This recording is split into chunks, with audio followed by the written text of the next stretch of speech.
Hello and welcome to CMC Indore. आप लोगों के लिए एक बहुत इंपॉर्टेंट इन्फॉर्मेशन है एयर फोर्स को लेकर। देखिए, इंडियन एयर फोर्स की परमानेंट भर्ती रैली अभी अभी होने जा रही है, जिसके बारे में पूरी डिटेल्ड जानकारी यहाँ पर दी गई है नोटिफिकेशन में कि किस तरह से फिजिकल आपका होगा, किस तरह से रैलीज कंडक्ट करवाई जाएंगी, कितने स्टेट्स की यहाँ पर भागीदारी देखने को मिलेगी, स्टूडेंट्स के जितने भी क्वेरीज है उनसे रिलेटेड भी यहाँ पर सारी चीजें दी गई है। तो चलिए स्टार्ट करते हैं।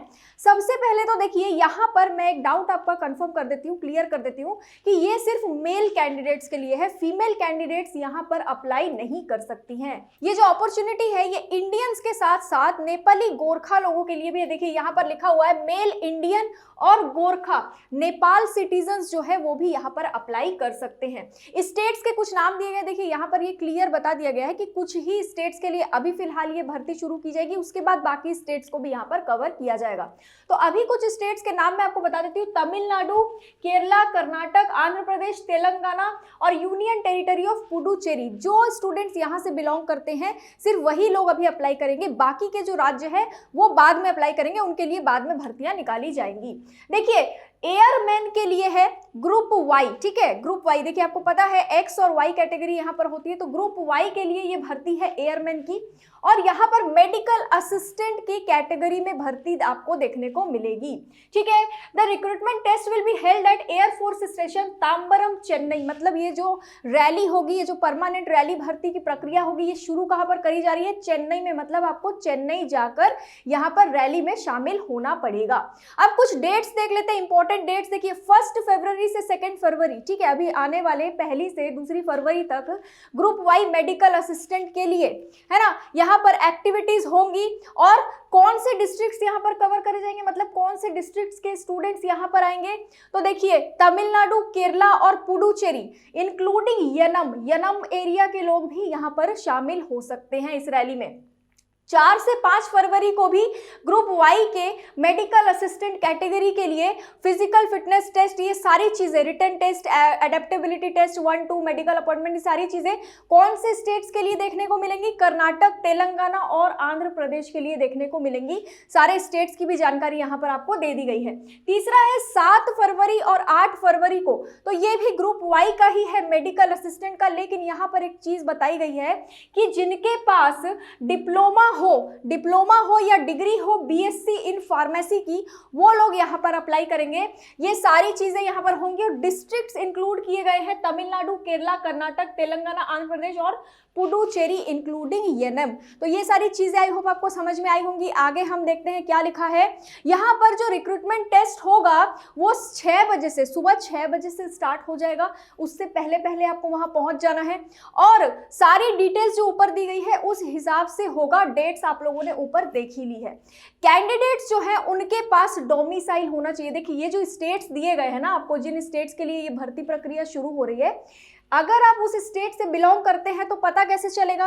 दूसरे राज्य के वहां पर चले जा रहे हैं कि नहीं, ये कैसे पता चलेगा? ये पता चलेगा तब जब आपके पास डोमिसाइल सर्टिफिकेट होगा, यानी निवास प्रमाण पत्र। जिस जगह का आपके पास डोमिसाइल है, निवास प्रमाण पत्र है, आप उस निवास प्रमाण पत्र को लेकर वहां पर जाएंगे, तभी वहां पर क्लियर होगा कि आप इन्हीं राज्यों में से किसी एक राज्य से बिलोंग करते हैं।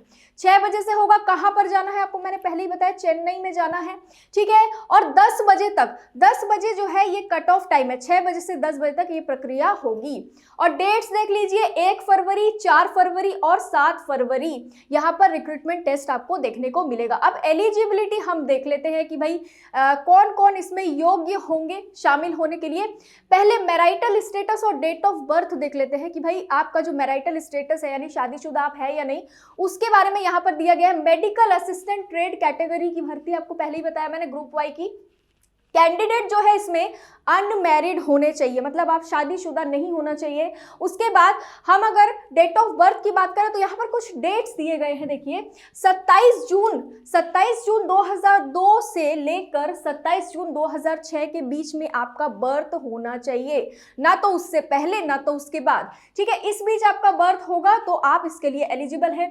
दूसरा, medical assistant trade with diploma, जिनके पास डिप्लोमा है या बीएससी फार्मेसी की डिग्री है, वो लोग अगर अप्लाई कर रहे हैं तो वो भी अनमैरिड होंगे, ठीक है। अनमैरिड होंगे तो उनका जो बर्थ है, बर्थ की डेट में कुछ चेंजेस है। देखिए 27 जून 1999, 27 जून 1999 से लेकर 27 जून 2004 के बीच में उनका जन्म होना चाहिए। और अगर वो मैरिड है, मतलब यहाँ पर मैरिड कैटेगरी के भी अप्लाई कर सकते हैं, ठीक है। ऊपर सिर्फ अनमैरिड कैटेगरी के थे, बट अगर डिप्लोमा या बीएससी है आपका फार्मेसी में तो आप लोग मैरिड होंगे तो भी यहाँ पर चलेगा। तो उनके लिए जो डेट ऑफ बर्थ है वो देख लीजिए, मैरिड के लिए 27 जून 1999 से लेकर सेम है, ठीक है, 27 जून 2002। इस बीच आपका जो बर्थ है वो होना चाहिए। अब एजुकेशनल क्वालिफिकेशन की अगर मैं बात करूं कि आपको कितना पढ़ा लिखा होना चाहिए इस एग्जाम को देने के लिए, तो देखिए 10+2 तो आपका होना ही चाहिए, मतलब 12th आपका होना चाहिए, इंटरमीडिएट, ठीक है। उसके बाद 10+2 में आपके जो सब्जेक्ट्स होंगे वो कौन कौन से कंपलसरी होने चाहिए? फिजिक्स, केमिस्ट्री, बायोलॉजी और इंग्लिश, ठीक है। किसी अच्छे स्कूल से आपका जो फिजिक्स, केमिस्ट्री, बायोलॉजी के साथ आपका 10+2 होना चाहिए, ये मांगा गया है यहाँ पर रिक्रूटमेंट। उसके बाद मिनिमम 50% एग्रीगेट मार्क आपका होना चाहिए, इन तीनों सब्जेक्ट्स में मिनिमम 50% आपका एग्रीगेट मार्क होना चाहिए। और दूसरा क्या है कि 50% मार्क्स आपके सिर्फ इंग्लिश में होने चाहिए, है ना, इंग्लिश को यहाँ पर ज्यादा प्रेफरेंस दिया गया है। नेक्स्ट है कैंडिडेट्स विद डिप्लोमा, यहाँ पर 10+2 की मैंने बात करी, 12th लेवल के जो बच्चे हैं उनकी बात करी। अब मैं बात करूंगी जिनके पास डिप्लोमा है या जिन्होंने बीएससी किया है फार्मेसी में, उनके लिए भी कुछ चीजें यहाँ पर दी गई है। देखिए इंटरमीडिएट तो होना चाहिए भाई, जाहिर सी बात है, अगर आप फार्मेसी कर रहे हैं तो इंटरमीडिएट तो आप पास कर ही चुके होंगे, ठीक है। 10+2 होना चाहिए। फिजिक्स, केमिस्ट्री, बायोलॉजी और इंग्लिश आपका सब्जेक्ट होना चाहिए 10+2 में, जिसमें 50% एग्रीगेट मार्क्स आपके होने चाहिए बाकी सब्जेक्ट्स में, और 50% इंग्लिश में आपके नंबर होने चाहिए। और डिप्लोमा और बीएससी, डिप्लोमा या बीएससी अगर आपने किया है तो उसमें भी एग्रीगेट मार्क्स आपके 50% मिनिमम तो आने ही चाहिए, तभी आप यहाँ पर अप्लाई कर सकते हैं। अब बात करूंगी मैं डोमिसाइल की, कि आपके पास जो सर्टिफिकेट है डिप्लोमा का या 10+2 का, तो उसमें अगर राज्य के बारे में या जिस जिले से आपने पढ़ाई की है उस बारे में मेंशन नहीं है तो आपको अपना निवास प्रमाण पत्र यहाँ पे ले जाना पड़ेगा। सीधा सीधा यहाँ पर लिखा हुआ है डोमिसाइल रिक्रूटमेंट में कि the college institute from where candidates have pass the qualifying examination should be within the geographical administrative limits of districts in Tamil Nadu, Kerala, Karnataka, Telangana, Andhra Pradesh and UT of Puducherry. If the name of state or district is not mentioned, ठीक है, इन जगहों से होना आपका जरूरी है। लेकिन अगर आपके सर्टिफिकेट में, कई बार ऐसा होता है कि आपका जो सर्टिफिकेट है उसमें मेंशन नहीं रहता स्टेट या डिस्ट्रिक्ट का नाम, अगर आपके सर्टिफिकेट में ऐसा है कि मेंशन नहीं किया गया है तो आपको डोमिसाइल सर्टिफिकेट लेके जाना पड़ेगा। यहां पर सीधा सीधा दिया हुआ डोमिसाइल सर्टिफिकेट आपको लेके जाना पड़ेगा, ठीक है, ताकि वहां पर पता चल सके कि भाई आप यहीं के निवासी हैं, इन्हीं में से किसी राज्य के निवासी हैं, और जहां का आपका सर्टिफिकेट भी होना चाहिए। नेक्स्ट देखिए, permanent domicile of districts of Tamil Nadu, Kerala, Karnataka, Telangana, Andhra Pradesh and union territory of Puducherry who has passed the qualifying examination from anywhere in India shall produce the domicile certificate prior to commencement of examination. मतलब exam से पहले ही आपको ये सारी चीजें clear कर देनी है। अब मैं बात करूंगी मेडिकल स्टैंडर्ड्स की, कि यहाँ पर मेडिकल के लिए आपका क्या क्राइटेरिया होना चाहिए, हाइट कितनी होनी चाहिए, ये सारी चीजें यहाँ पर दी गई है। देखिए हाइट आपकी होनी चाहिए मिनिमम 152.5 सेंटीमीटर। मैंने पहले ही बता दिया है कि वुमेन्स के लिए, गर्ल्स के लिए ये नहीं है, सिर्फ मेल कैंडिडेट्स के लिए है।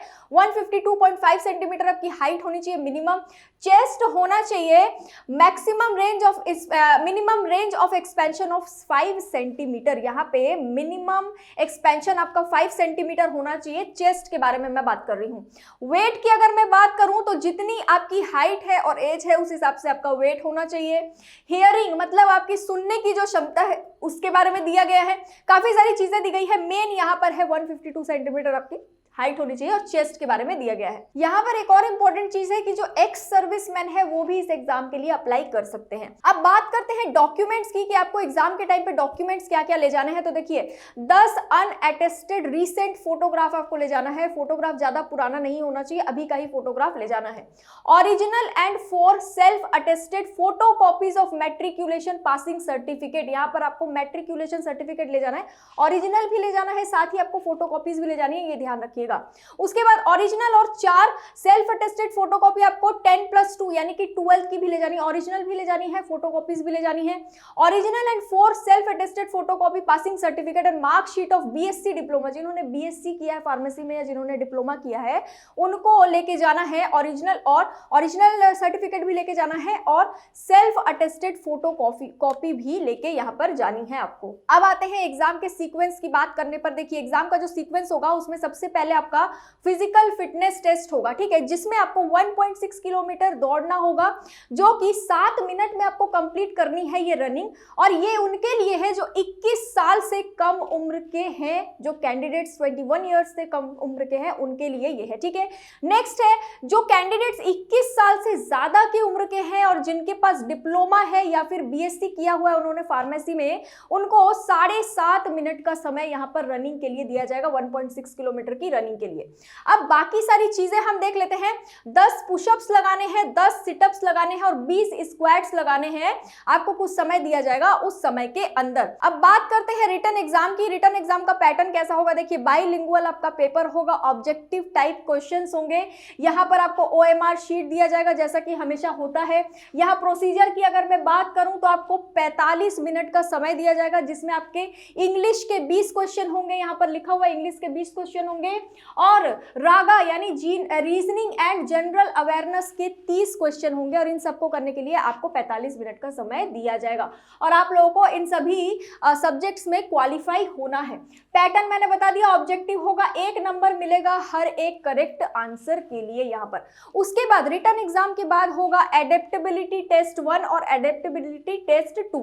उसके बाद लास्ट में होगा मेडिकल एग्जामिनेशन, जिसके बारे में आप सभी को बहुत अच्छे से जानकारी है। तो आई होप आपको ये पूरा नोटिफिकेशन अच्छे से समझ में आया होगा। किसी भी तरह का डाउट या कंफ्यूजन हो तो आप मुझे कमेंट बॉक्स में पूछ सकते हैं। ये पूरा नोटिफिकेशन का जो पीडीएफ है ये आपको हमारे टेलीग्राम चैनल पर मिल जाएगा, जिसका लिंक आपको डिस्क्रिप्शन बॉक्स में दे दिया गया है। तो इसी तरह के वीडियोस के बारे में जानने के लिए हमारे वीडियो को लाइक करें, चैनल को सब्सक्राइब करें और वीडियो को ज्यादा से ज्यादा शेयर करें। आज के लिए इतना ही। Thank you so much.